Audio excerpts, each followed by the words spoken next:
Muito bem, meus irmãos, nós estamos então falando sobre o nosso mês de missões. Vamos falar sobre missões hoje. Eu tenho uma série de mensagens para este mês e nós vamos começar a tratar a primeira hoje. Vamos ver se eu consigo. Clica, por favor, Alisson, aqui na projeção, por favor. Levantai os olhos e vede os campos. Por favor, abram suas Bíblias para o livro de João, Evangelho de João, capítulo de número 4, versículo 35. Vamos todos, então, para João, capítulo 4, versículo 35. Ao abrir a sua Bíblia, peço a gentileza que se coloque em pé. Vocês que estão aí, está muito alto o som, tá bom? Está muito estridente? Está dando para ouvir? Tá bom? Então tá certo. João 4, 35. Vamos todos lá então? João capítulo 4, versículo de número 35. Oséias, lê para nós, por favor.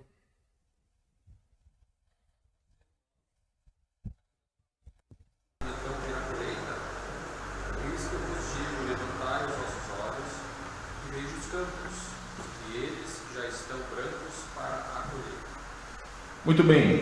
Obrigado, Oséias. Pode se assentar. Deus abençoe a sua palavra. Vamos falar com Deus nesse momento. Deus Todo-Poderoso, queremos agradecê-lo pela bênção de estar aqui esta noite, pedindo a tua bênção especial para todos aqueles que, mesmo com chuva, mesmo com um dia mais frio, estão aqui conosco, orando por aqueles que por motivos já conhecidos o Senhor sabe por que não estão aqui. Mas oramos que tua palavra fale aos nossos corações.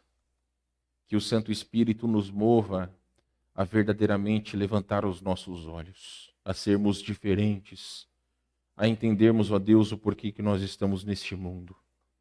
Damos-te graças, ó Pai, por tudo em nome de Jesus. Amém. Meus irmãos, é inevitável em um mês de missões nós não lermos este versículo que está posto diante de vocês.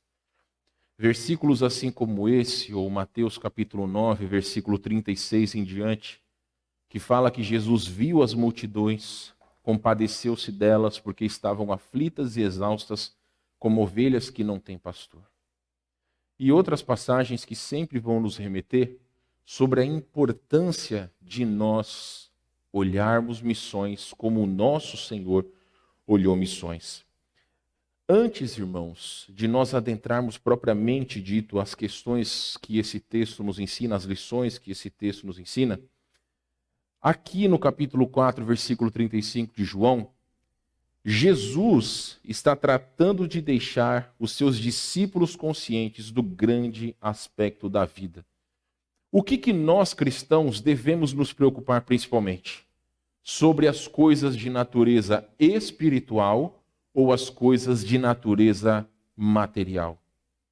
Nós entendemos que, como salvos em Cristo, é a nossa responsabilidade nos preocuparmos com as coisas espirituais.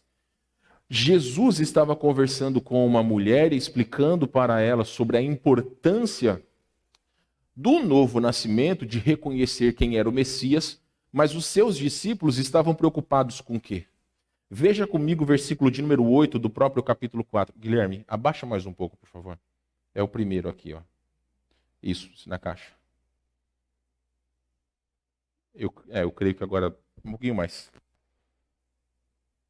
Sim, obrigado. Veja comigo o versículo de número 8.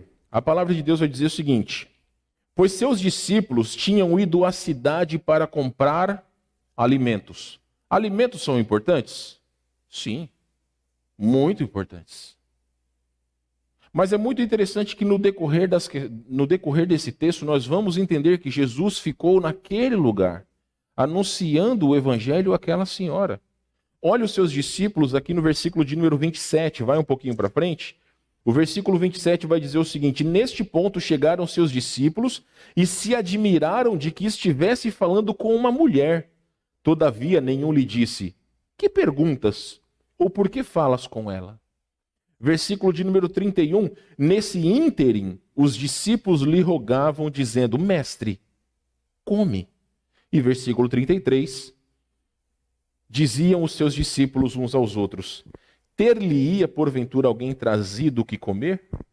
Então notem, meus irmãos, que o foco de Jesus aqui no capítulo 4 é anunciar o evangelho.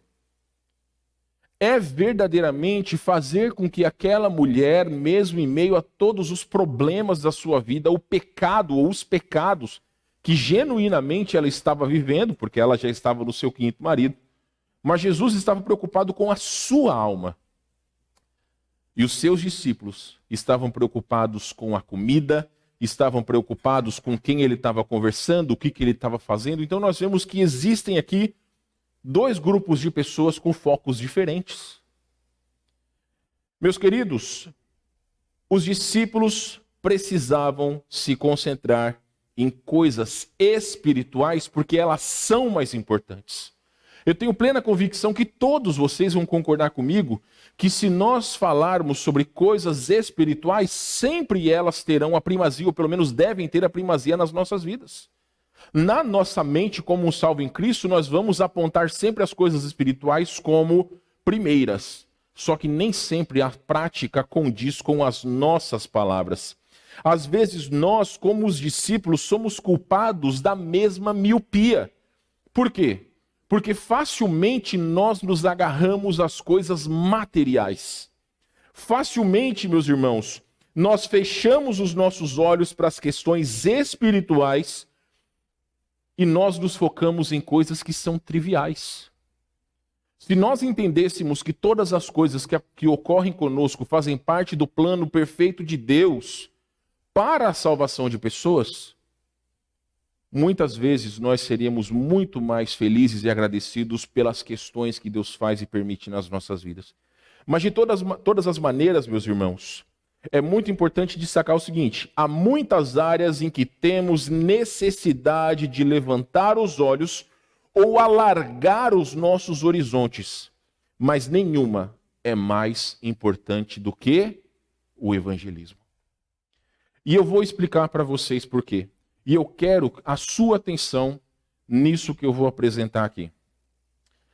Segundo o Brent Hunter, em Personal Work, número 101, durante os próximos 1 minuto, 156 pessoas morrerão sem esperança.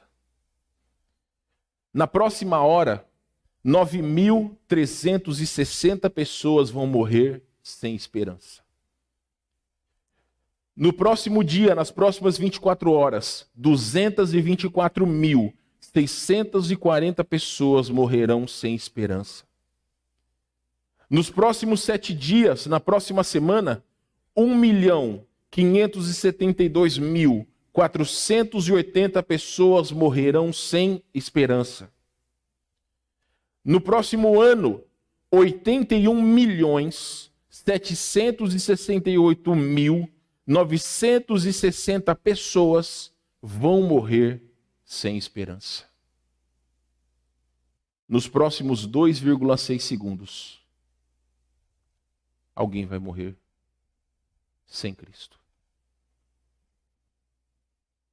E muitas vezes nós estamos preocupados com coisas fúteis, com o preço da gasolina, com o preço do arroz, do feijão. Eu não digo que essas coisas não são importantes. Mas os olhos dos cristãos hoje em dia estão em coisas muito mais triviais do que verdadeiramente o motivo principal pelo qual nós estamos aqui. Preste bem atenção nesse dado. Se você colocasse uma fila, essas pessoas que estão sem Cristo, a fila seria de 1,2 milhões de quilômetros. Vocês estão entendendo isso? E não só isso. Poderia circular a Terra 30 vezes. E pior, a fila cresce mais de 32 quilômetros a cada dia. E eu pergunto para todos vocês, o que nós estamos fazendo para mudar essa realidade? Aí vocês enxergam o tamanho do abismo que nós, como cristãos, estamos. Porque quando nós falamos sobre missões, muitas vezes pessoas focam só na questão financeira. O Guilherme esqueceu de dizer para vocês sobre o nosso cartão de promessa de fé.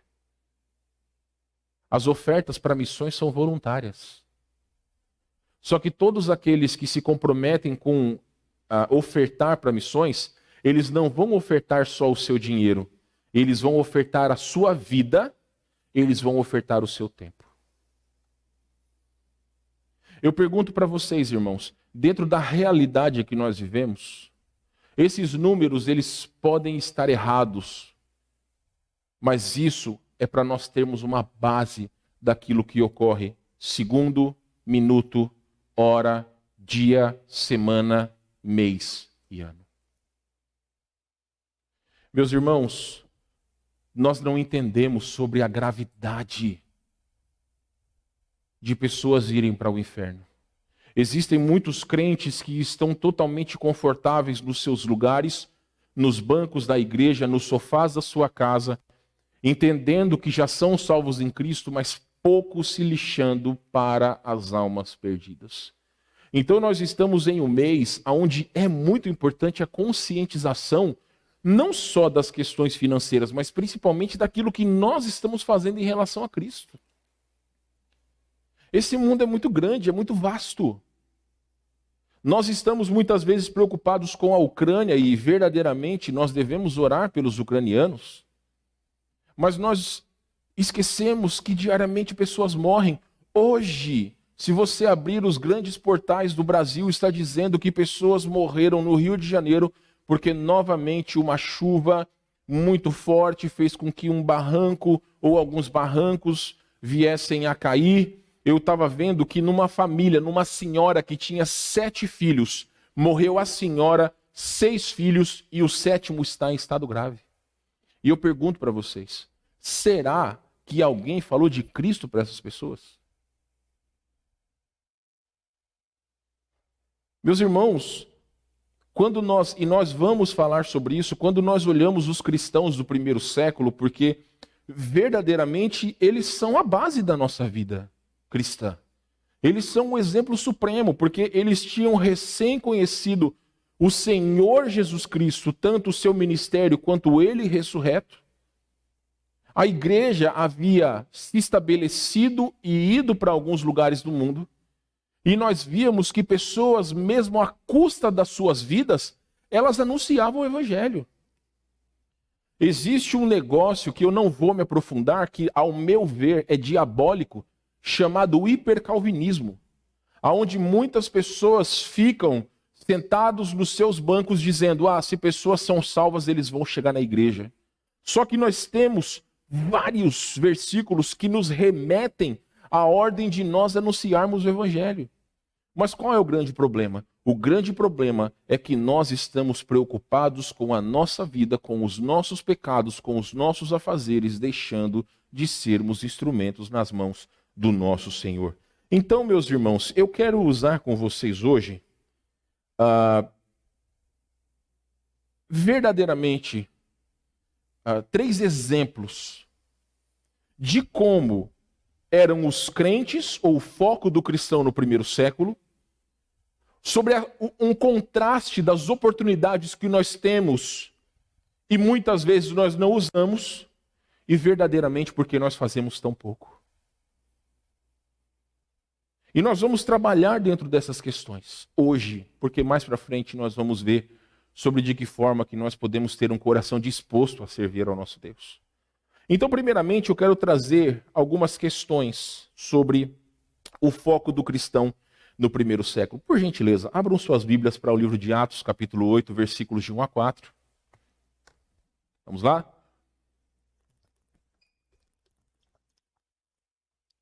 Atos, capítulo 8, versículos de 1 a 4. Você que nos assiste pela internet, escreve aí nos comentários se está tudo bem com o som, se você está ouvindo bem. Eu acho que vai ser importante para a gente poder melhorar alguma coisa aqui. Eu creio que os irmãos que estão aqui devem estar ouvindo bem, né? Então, vamos lá, meus irmãos, para Atos, capítulo 8, versículos de 1 a 4. Eu vou abrir aqui e aí nós leremos juntos. Atos capítulo 8, versículos de 1 a 4. A palavra de Deus vai nos dizer o seguinte: e Saulo consentia na sua morte. Naquele dia levantou-se grande perseguição contra a igreja em Jerusalém, e todos, exceto os apóstolos, foram dispersos pelas regiões de Judéia e Samaria. Alguns homens piedosos sepultaram Estevão e fizeram um grande pranto sobre ele. Saulo, porém, assolava a igreja, entrando pelas casas e arrastando homens e mulheres, encerrava-os no cárcere. Entre mentes, os que foram dispersos iam por toda parte, dormindo em todo lugar. É isso que está dizendo a sua Bíblia? Parando para comer pão de queijo? Eles estavam anunciando a palavra. Notem o contexto, irmãos. Aqui os 4 versículos que nós lemos estão compreendendo um período de pelo menos meses ou até mesmo alguns poucos anos. Porque nós temos aqui Paulo, que estava consentindo com a morte de Estevão, e posteriormente, quando a perseguição veio a Jerusalém, e é importante destacar o seguinte: quando o cristianismo nasceu, os crentes estavam principalmente dentro de Jerusalém. Estavam numa cidade. Só que quando você vai lembrar de Atos 1:8, o que está escrito lá? Mas recebereis poder ao descer sobre vós o Espírito Santo, e sereis testemunha tanto em Jerusalém, Judéia e toda Samaria e até os confins da terra.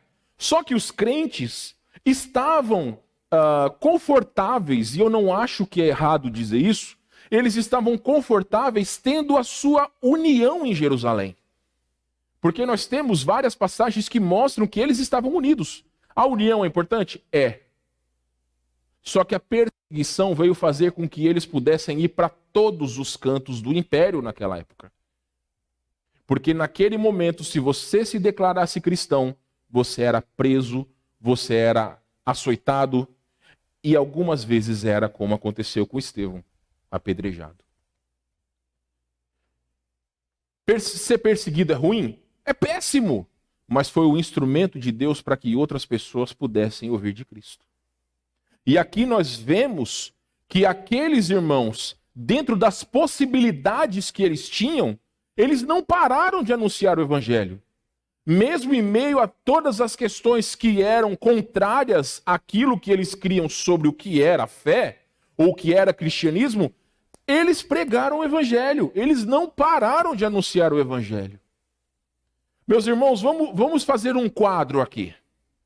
Vamos dizer, e por favor, eu não quero militar contra o que você crê sobre a questão de política, mas vamos crer que no final do ano nós mudamos o governo. Vamos dizer que nós voltamos para um governo de esquerda. E aí o nosso país começa a se tornar cada vez mais a cara do comunismo. E se você não sabe, quanto mais comunista for o país, menos o evangelho pode ser pregado. Vamos dizer que no pior dos quadros, o Brasil se torna uma Venezuela e o evangelho deixa de ser permitido que seja pregado livremente. O que nós vamos fazer? Tem muito crente que vai fazer aquilo. Ah, não, a gente não pode desobedecer às autoridades. Então nós não vamos pregar o evangelho. Existe, meus irmãos, uma lacuna muito grande entre aquilo que nós devemos fazer para obedecer às nossas autoridades e deixar de obedecer um mandamento que é anunciar o evangelho. Existiu dentro dessas questões da pandemia algumas igrejas que não abriram as portas, como a nossa, porque os decretos foram postos para que igrejas não pudessem. Teve aquela confusão que o decreto federal podia, o decreto municipal, estadual não podia. E aí você naquele meio, você fica perdido sem o que fazer. Nós como igreja optamos pela igreja ficar fechada, por quê? Para que não servisse como mau testemunho, principalmente aqueles que estão à nossa volta. As pessoas estavam muito raivosas com aqueles que estavam saindo das suas casas. E aqui estamos nós. Eu não creio que nós fizemos errado, porque não havia, irmãos, algo em nosso coração de principalmente desrespeitarmos as normas e darmos um mau testemunho. Agora, no que diz respeito a pregar o evangelho, isso não é uma questão de obediência ou desobediência às autoridades. É uma obediência à palavra de Deus. Em muitos lugares nós vemos a importância que nós devemos ter em pregar o evangelho. Então, meus irmãos, nós vemos o seguinte: não eram apenas os apóstolos e os anciãos. A igreja multiplicou de uma maneira que nunca foi igualado na história, devido ao impacto de milhares de pessoas fazendo o trabalho do Senhor. Olha o que diz 1 Tessalonicenses capítulo 1. Abre lá, por favor. 1 Tessalonicenses capítulo 1, versículos de 2 a 8. Nós temos aqui, meus irmãos, pessoas que mesmo perseguidas não colocaram as suas vidas como importantes e anunciaram o evangelho. 1 Tessalonicenses capítulo 1, versículo 2. Damos sempre graças a Deus por todos vós, mencionando-vos em nossas orações e sem cessar, recordando-nos diante do nosso Deus e Pai da operosidade da vossa fé, da abnegação do vosso amor e da firmeza da vossa esperança em nosso Senhor Jesus Cristo, reconhecendo, irmãos, amados de Deus, a vossa eleição. Porque o nosso evangelho não chegou até vós tão somente em palavra, mas sobretudo em poder no Espírito Santo e em plena convicção, assim como sabeis ter sido o nosso procedimento entre vós e por amor de vós. Com efeito, vos tornastes imitadores nossos e do Senhor, tendo recebido a palavra, posto que em meio de muita tribulação, com alegria do Espírito Santo, de sorte que vos tornastes um modelo para todos os crentes na Macedônia e na Acaia, porque de vós repercutiu a palavra do Senhor, não só na Macedônia e Acaia, mas também por toda parte se divulgou a vossa fé para com Deus, a tal ponto de não termos necessidade de acrescentar coisa alguma.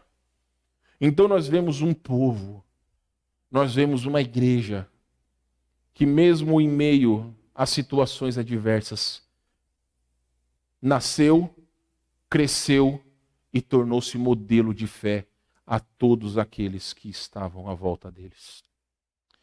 Meus irmãos, se hoje nos for proibido pregar o evangelho, nós não devemos parar de pregar. Se hoje nos for proibido de nós andarmos com a nossa Bíblia debaixo do braço, como aconteceu recentemente, eu não me lembro qual país que foi, que recentemente as pessoas estavam olhando os celulares deles para ver se tinham aplicativos da Bíblia. E se tinham aplicativos da Bíblia, as pessoas eram mortas. Foi o Afeganistão, se eu não estou enganado, quando foi há pouco tempo, novamente o Estado Islâmico tomou conta do Afeganistão. E nós aqui confortáveis, irmãos, pessoas às vezes com 5, 10 versões de Bíblia em casa, com Bíblia no celular, no tablet, no computador, e muitas vezes não fazendo uso do poder que nós temos. Preste bem atenção, não existe nada mais poderoso neste mundo do que a palavra de Deus. Porque somente a palavra de Deus tem efeito transformador na vida de um pecador. Então, meus irmãos, quando nós deixamos a nossa Bíblia de lado, guardada, sem usar, nós estamos deixando de lado o poder do Espírito Santo. Nós estamos deixando de lado a maneira pela qual o Espírito Santo vai agir na vida de pessoas a fim de que elas sejam transformadas. Então, o Novo Testamento revela que a igreja no primeiro século era fervorosamente ativa na pregação do Evangelho. Nós vemos, irmãos, Colossenses capítulo 1, versículo 6, alguém pode ler para nós, por favor? Colossenses capítulo 1, versículo 6. Aproveite e leia também versículo 23. Não é 6a 23, é 6e 23. Alguém leia, por favor.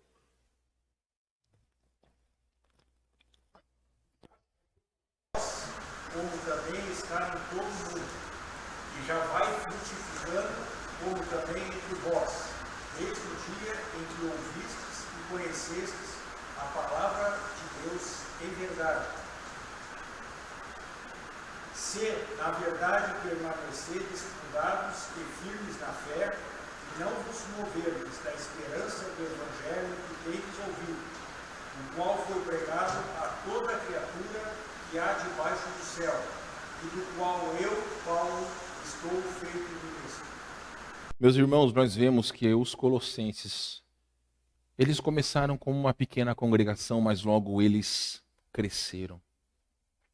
Assim como Paulo fazia quando chegava numa cidade, primeiramente eles pregavam aos judeus e posteriormente pregavam aos gentios. O que nós vemos é que eles não deixavam de pregar. Como Paulo diz a Timóteo, deve ser pregado em tempo e fora de tempo. Nós devemos aproveitar as oportunidades. Então, qual que era a chave do sucesso daqueles cristãos? Comprometimento, entusiasmo, determinação, firmeza, disposição no sacrifício, amor ao Senhor e, principalmente, uma compreensão do que é a vida em Jesus Cristo. Nós não estamos aqui, meus irmãos, para apenas gozar das bênçãos do Senhor. Nós estamos aqui para arregaçar as mangas e trabalhar. Hoje pela manhã eu incentivei as irmãs da igreja a auxiliarem com as crianças. Eu enfatizei aos irmãos em Cristo da importância de estarem nos cultos, de poderem sacrificar o seu bem-estar, de poderem, dentro das suas possibilidades, estarem na igreja. As pessoas que fazem o que não fazem, elas prestarão contas diante de Deus. Mas se você pode fazer, faça.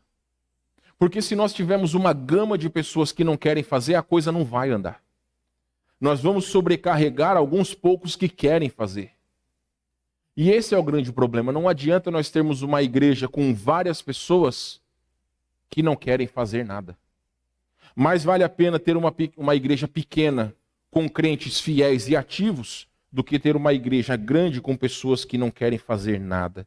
Então, meus irmãos, todas essas questões que nós falamos sobre comprometimento, sobre entusiasmo, determinação, você não vai no Zafari e compra meio quilo de determinação.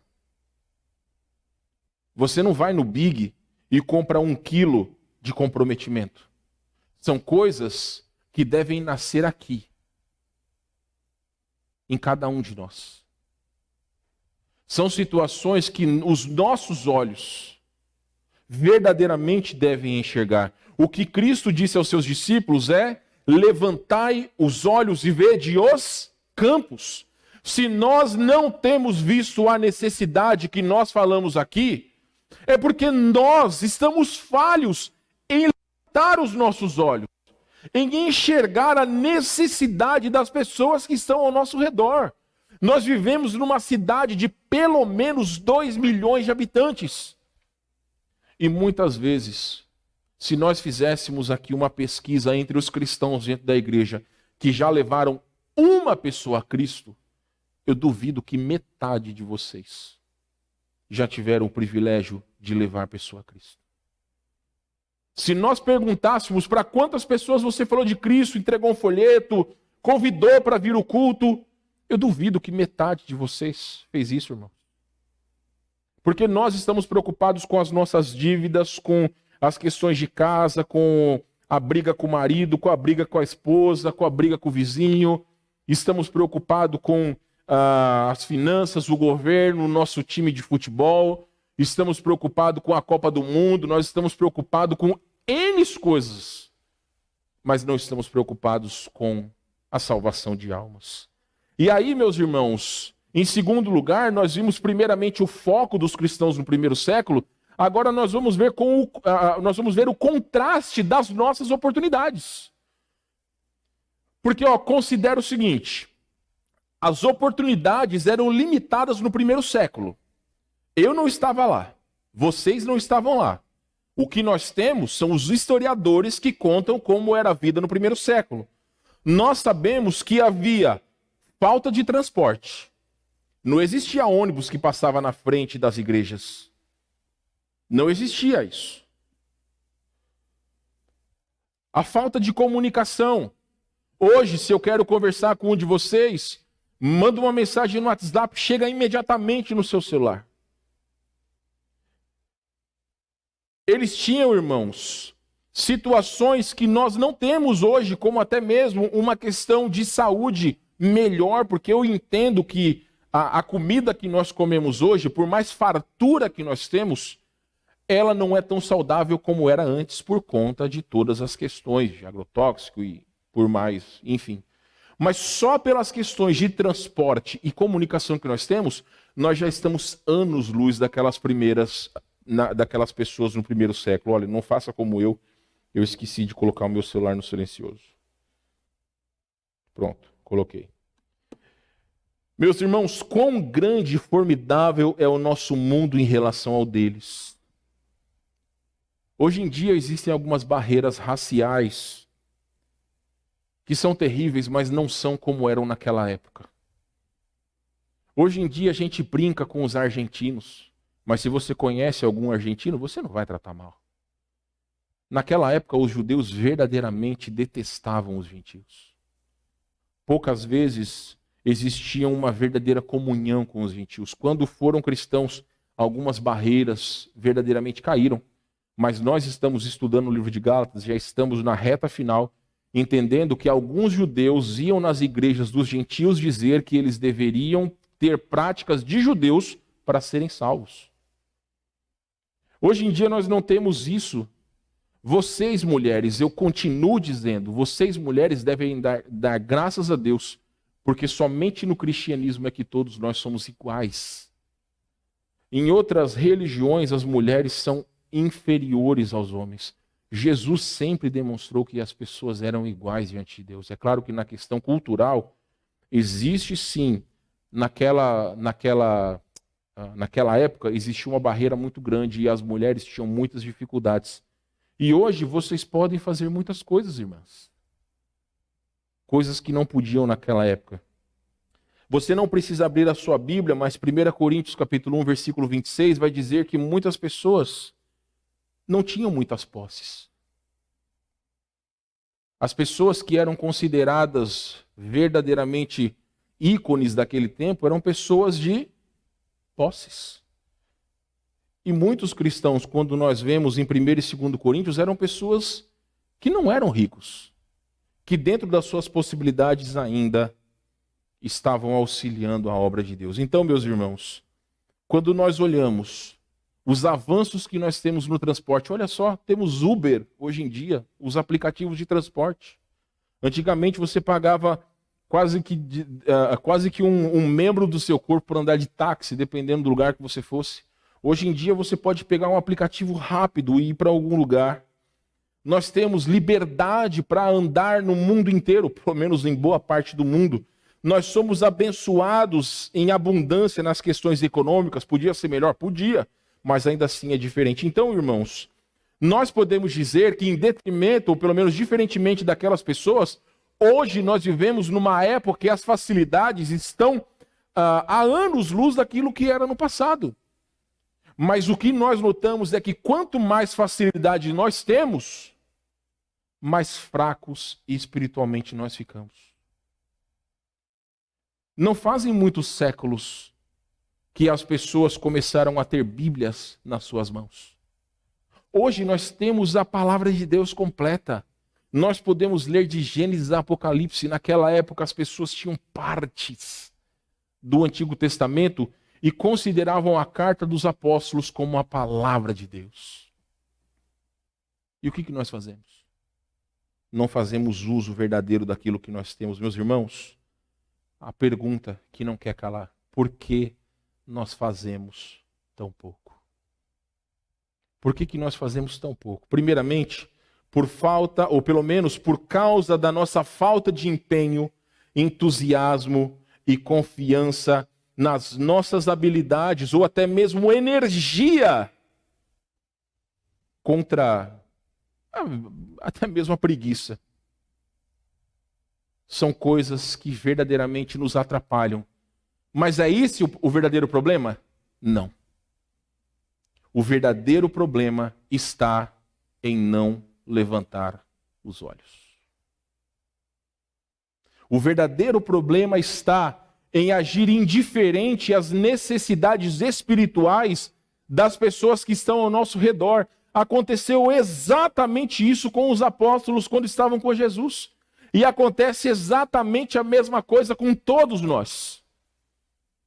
Nós reforçamos, irmãos, os pedidos para que o povo esteja na igreja, para que o povo possa fazer o seu tempo devocional, para que o povo possa se esforçar para ter um tempo com Deus, e ainda assim as desculpas se sucedem, deixando de fazer o que verdadeiramente deve ser feito.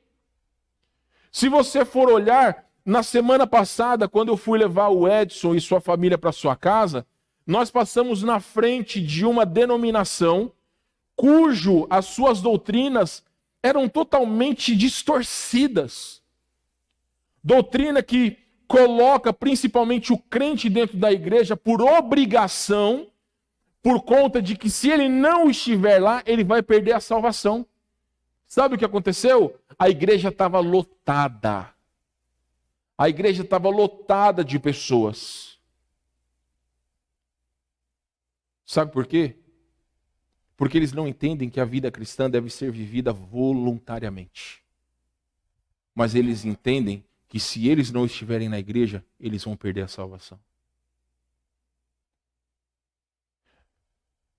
Se aqui fosse pregado isso, que não é bíblico, porque a salvação não se perde. Uma pessoa que crê que a salvação se perde, possivelmente ela nunca foi salva. A salvação não pode ser perdida porque ela nunca foi feita pelo homem, mas ela foi feita por Cristo. Mas se os crentes da nossa igreja entendessem que a voluntariedade é que mostra um coração disposto a servir ao Senhor, eu tenho certeza que muita coisa aqui ia ser diferente. Eu digo para todos vocês, irmãos, vocês que têm família aqui, nós teremos na semana que vem almoço. É a oportunidade de convidar uma pessoa para vir à igreja. Olha, nós vamos ter almoço, você não quer participar? Muitas vezes pessoas vêm. É a oportunidade que nós temos de convidar amigos, amigas, pessoas que estão ao nosso redor. E muitas vezes nós não fazemos. Meus irmãos, nós não estamos levantando os nossos olhos. Estamos presos a questões materiais. Temos nos apegado a coisas insignificantes. Simplesmente não percebemos o que deve ser feito e pode ser feito e como nós podemos fazer. Se eu pergunto para vocês, uma vez lá na igreja em Barueri, me lembro que, 20 anos atrás pelo menos, o pastor convidou uma senhora e o seu esposo para ensinar os crentes a pregar o evangelho. Então eles fizeram duplas, e as pessoas elas tinham que falar de Cristo um para o outro. Depois que foi ensinado como fazer, as pessoas faziam. As pessoas fizeram. Aí você pode dizer assim, mas na igreja nunca ensinou. Não ensinou uma vírgula. Nós aqui já pregamos 1001 vezes sobre como se deve pregar o evangelho. Os folhetos estão lá atrás, para que você possa ler, para que você possa abrir a sua boca a pregar o evangelho. O crente que não sabe falar de Cristo é porque é um grande preguiçoso. Porque não tem interesse de aprender. Eu estava dizendo para o pessoal do instituto que nós estamos fazendo, hoje em dia você pode fazer o instituto de pijama, de pantufa na tua casa. E ainda assim tem muitas pessoas que simplesmente não fazem. E não fazem porque não querem. Nós cobramos R$10. R$10 você não compra um lanche no McDonald's. E é o que é cobrado por mês para se fazer um curso onde o seu conhecimento vai ser aumentado sobre o que é a palavra de Deus. E ainda assim tem muito crente que não quer. Simplesmente não quer. Estávamos conversando que anos passados, quando foi comprado o seminário aqui atrás, o prédio do seminário, não tinha facilidade de ter internet como nós temos hoje. Então as pessoas tinham que se deslocar da sua casa, tinham 3 horas de aula, chegavam ali às 7 horas, ficavam até às 11, meia-noite, enfim, pegavam o ônibus, ia para sua casa e... Hoje em dia não. Hoje em dia você pode fazer o dia que você quiser, a hora que você quiser, o tempo que você quiser. Basta você dedicar alguma hora dentro da sua semana tão agitada para poder aprender um pouco mais. Mas sabe qual é o problema? As pessoas não querem. As pessoas não querem. E aí, quando você for um tapado espiritual, não reclama que você não sabe o que não foi explicado. Porque ninguém, nem o pastor, nem ninguém tem culpa da preguiça de alguns crentes de aprofundarem o seu conhecimento da palavra de Deus. Nós vimos, irmãos, com tão pouco, aqueles irmãos transformaram o mundo.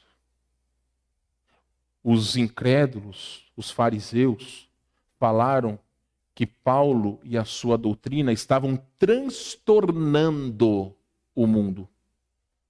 Mas nós sabemos que eles estavam sendo usados pelo Senhor para transformarem aquelas pessoas.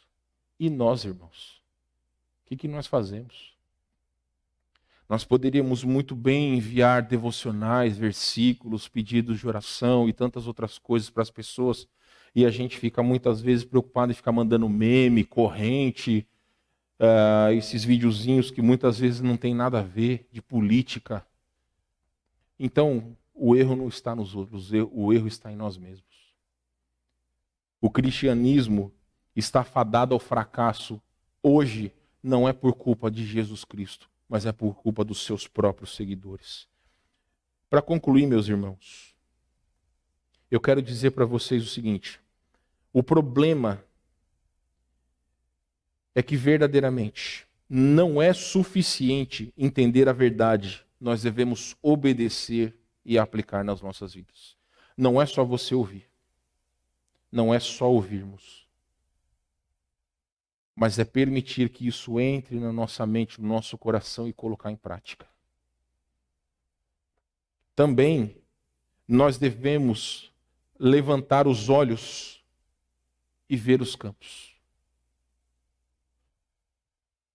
Não precisa olhar lá para a Rússia. Se Deus chamar você, vai. Mas olha para o teu vizinho. Olha para o teu colega de trabalho. Teu colega no colégio. Para os seus filhos, para os seus pais, para os seus netos, para os seus sobrinhos. Todos esses são campos missionários. Como que nós podemos atender à visão dos campos brancos para a colheita? Indo como missionários. Contribuindo para o sustento daqueles que já foram. E em terceiro lugar, orando em favor da obra e dos obreiros. Isso não é nenhum absurdo, irmãos. Isso não é nenhum absurdo. Então hoje, o que nós fizemos?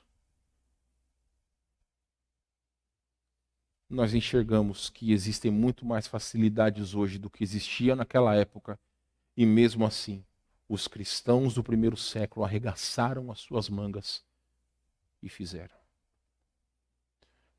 Porque o seu foco, a sua força, o seu comprometimento eram totalmente diferentes.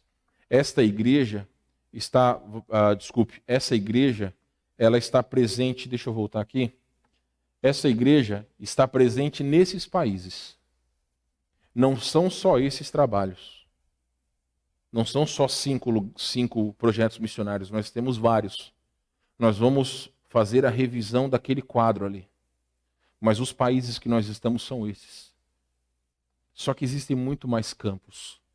Existem muito mais pessoas que estão carentes do auxílio de uma igreja. Não só financeiro, como auxílio de oração. Como cristãos, o meu desejo é que ao chegar no final do mês, nós estejamos não só impactados pela palavra de Deus, mas que nós estejamos já hoje com o desejo, desejosos de fazer alguma coisa. A primeira coisa que você e eu devemos fazer é estabelecer um alvo. Como assim estabelecer um alvo? Ore ao Senhor por alguém do seu convívio social, pelo qual você vai orar por ele diariamente, pelo qual você vai procurar pregar o evangelho ou pelo menos testemunhar com a sua vida. Independente do tempo que durar. Às vezes, uma pessoa vai ser pregado o evangelho por anos a fio. E um dia, ela pode entregar a sua vida a Cristo. Mas o nosso trabalho não é converter pessoas. O nosso trabalho é pregar o evangelho. Agora eu vou dizer uma coisa para vocês. Não adianta querer pregar o evangelho se a vida não é um espelho do evangelho. Não adianta pregar o evangelho se a nossa comunhão com Deus está quebrada por conta dos nossos pecados. Então, meus irmãos, eu quero incentivá-los essa noite. Ore por você. Ore por mim. Ore pelos irmãos em Cristo, a fim de que os nossos olhos possam ser levantados. Porque os campos estão brancos. Precisam de trabalhadores para a seara. E aí, meus irmãos, nós precisamos ser esses trabalhadores. Vamos orar. Senhor nosso Deus, eu rogo ao Senhor. O Senhor conhece os nossos corações e Tu sabes, ó Deus, todos os irmãos que estão aqui, todos aqueles que nos assistem, o Senhor sabe como nós temos sido falhos na questão de anunciar o Evangelho a toda criatura. Este ano, Senhor Deus, este mês de missões não pode ser igual ao ano passado. Não podemos estabelecer certos alvos das nossas vidas e esquecer tão logo acabe o mês de abril. Não devemos achar que ser missionário é apenas quando nós contribuímos com oferta de missões. Mas tantas são as pessoas que têm contato com os irmãos em Cristo no seu trabalho, no transporte que eles usam para o deslocamento da sua casa para o trabalho. As pessoas muitas vezes que estão nas sinaleiras vendendo coisas ou pedindo dinheiro. As pessoas que estão no mercado, nos caixas do supermercado. Aqueles que estão nos postos de gasolina. Aqueles, ó Deus, que muitas vezes estão pedindo dinheiro na rua. Enfim, Senhor, tantas pessoas que nós temos diariamente oportunidade de pregar o Evangelho, seja com uma palavra, seja com um folheto, e muitas vezes nós estamos agindo como se a responsabilidade não fosse nossa. Não adianta, Senhor, colocar desculpas da idade, não adianta colocar desculpas da questão financeira, não adianta, Senhor, colocar desculpas que for. Porque a ordem de pregar o Evangelho está muito acima de qualquer uma delas. Nós temos exemplos bíblicos de homens que até o final de sua vida, mesmo enquanto estavam sendo mortos, estavam anunciando o Evangelho, demonstrando o amor de Cristo, como Estevão. Nós vimos, ó Deus, que mesmo que as situações eram contrárias, mesmo que havia perseguição e tribulação, o Evangelho foi pregado. Chegou até os confins da terra, chegou até nós. Porque homens e mulheres valorosos anunciaram o Evangelho de Cristo. Ó Deus, usa as nossas vidas. Levanta dentro do nosso povo homens e mulheres de Deus que queiram sair desse marasmo que muitas vezes é as nossas vidas, que estendam os seus olhos para a necessidade de preparação. Se preparar espiritualmente, se preparar também materialmente, usando todas as oportunidades que nós temos para que o nosso conhecimento de Jesus possa ser aumentado, conhecimento da sua palavra. Mas Move o coração desse povo, Senhor Deus. Quebra o coração de pedra que muitas vezes bate em nosso peito, a fim de que todas as desculpas, a fim de que todas as coisas que nós julgamos por importantes sejam colocadas de lado e que os nossos olhos sejam levantados para os campos. Ó Deus, move o coração do teu povo. Ajuda-nos a sermos homens e mulheres de Deus. É o nosso desejo, nossa oração em nome de Jesus. Amém.